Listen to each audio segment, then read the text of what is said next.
মনোয়ার সাহেব, প্রিন্সিপাল সাহেব,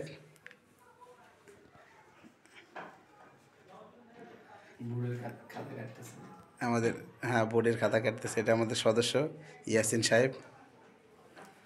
এটা অফিস রুম।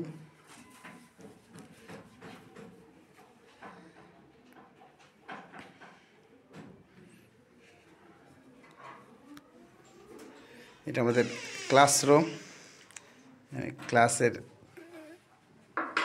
Class 1-এর room.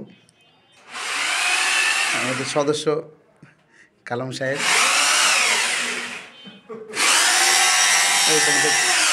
বোর্ডের কাজ চলতেছে, বোর্ড লাগানো হচ্ছে।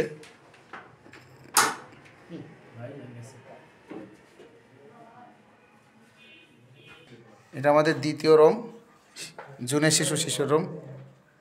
এই হলো, এখানে এখনো বোর্ড লাগানো হয় নাই, বোর্ড লাগানো হবে ইনশাল্লাহ, কাজ চলতেছে। এখানে অ্যাটাচ বাথরুম আছে বাচ্চাদের জন্য।